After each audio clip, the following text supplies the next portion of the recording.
2014 Buick Enclave front brake pads and rotors. What you want to do is break your lug nuts loose. You need a 7/8 socket for that to fit those. So break your lug nuts loose and jack it up, support it properly. Remove the tires. All right, so then you want to remove the caliper. So it's held on by two caliper bolts, one here and one down here. And those are 13 millimeter. Okay, and they look like that. Then you can get a screwdriver and pry your caliper off, like so. All right. And when you get it off, hold on up and flip it up over the top and lay it on top of the knuckle. All right. And then also, you need a T27 Torx to remove the rotor retainer bolt. When you use a impact driver, which is one of these you hit with a hammer in the reverse direction, and break it loose, and then you can unscrew it and take it out. All right. Then next, after you got the caliper off, get your old pad, stick it up there, and get a C-clamp or whatever tool you use, and push your pistons back in. And this is what I use, a C-clamp. All right. And once you got them all pushed in, then you can remove your C-clamp. And once you get the C-clamp off, you get a wire brush and clean up the surfaces that your pads sit on the caliper, and brush off your pistons. And when you're pushing the pistons back in, make sure that you don't have these lines pinched excessively, because that makes it harder for you to push the pistons back in. So you want to relieve the pressure on those joints a little bit so they can allow the flow of the fluid, okay? Now it's time to remove our caliper brackets. And that has two caliper bracket bolts, and those are 21. And you need to use a breaker bar to break them loose, because they're in there pretty tight, okay? And this is what the caliper bracket bolts look like. All right, now you can take your caliper bracket off. Okay, next you need to do is remove your pads. Sometimes the pads are frozen in there. That means that the brackets are rusted underneath your bundle clips hardware and squeezing on the pads. So that's not a good sign, so you need to clean it up. All right, make sure your slide pins, make sure they're not frozen. Make sure they slide, turn. So what we're gonna do is we're gonna take our bundle clips off the hardware. Those are in there, I gotta get a screwdriver, pry them off. But underneath that surface, you need to clean them up. Get all that rust out of there. See the rust in there? I need to get that out of there. All right. I'll use a die grinder with a little disc on it, and I'll do it on an angle, and it cleans them up pretty good. Okay. Die grinder with a little disc on it. All right. All right. My caliper brackets, I'll paint them, and then while that's drying, then I'll clean up my pins. Make sure you don't get them crossed, because one's top and one's bottom. All right. And I got my Seal Glide, so I'm gonna spread it all over them, and make sure you get it so that it goes on the boot. Because if it gets on the boot, it helps seal the boot to the pin to keep the elements away from it. All right. Okay, make sure you don't pack this full of grease, because you'll have a hard time pushing these all the way in. Just put the grease on the pins and turn the pins as you're going in. Also, you notice that these are not completely round. They got flat spots on them. The flat spots match up to the caliper, and then you match the flat spot up on the caliper to these. Otherwise, they won't sit in there properly. Next, you remove the rotor. If you had a hard time getting this out and it won't come out and your bit broke, then you need to put a die grinder on it and cut an X on it,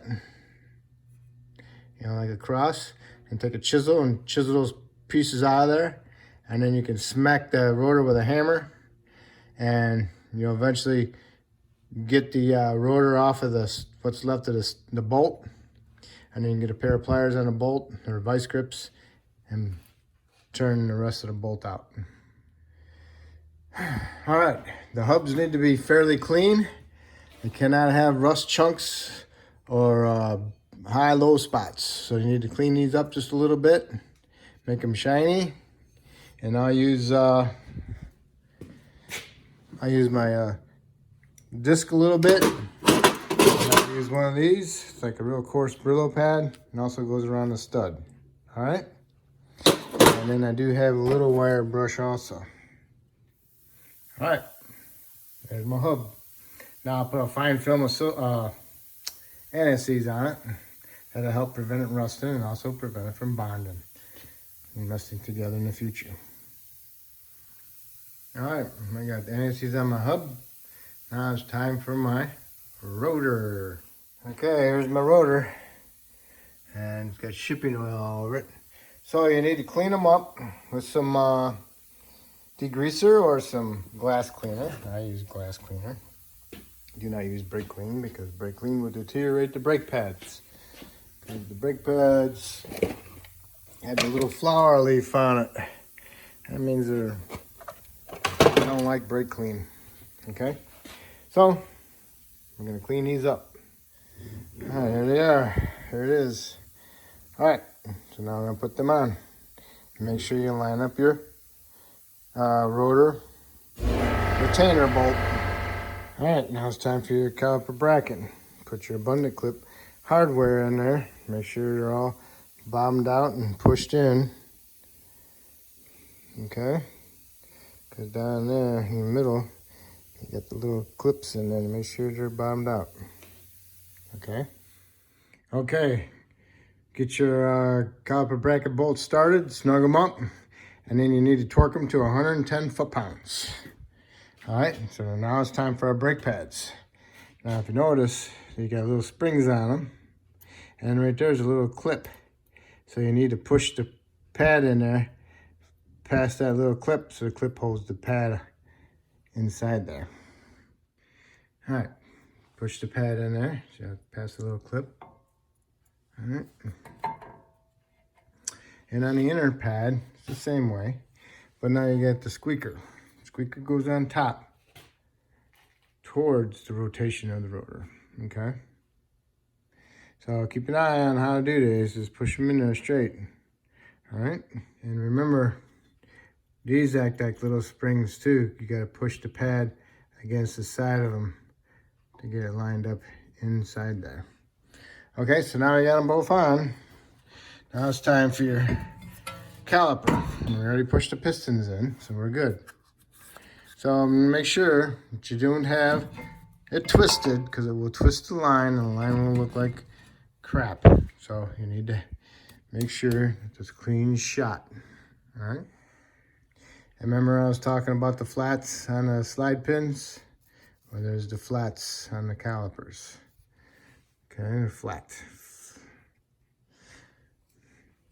All right.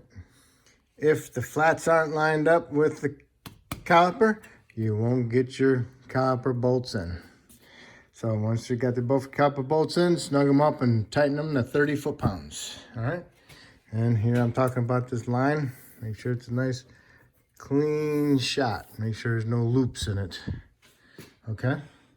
So that's it. Now you just need to do the other side. Once you get the other side done, and you can put your tires on. And then you snug up your lug nuts, and then you want to tighten your lug nuts to 130 foot-pounds. Lower the vehicle onto the ground.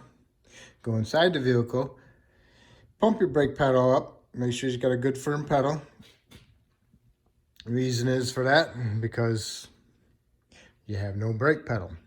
So you're pumping it up. So when you do go put it in drive or reverse, you have brakes. Otherwise, you will drive through your garage door or drive through the other side of the garage or in the parking lot or wherever, okay? And then double check your brake fluid level and clean off your reservoir cap. And that's it. That's how you do your front brakes. If I helped you do this, that's awesome. Maybe you can help me by subscribing, and I appreciate it. Thank you.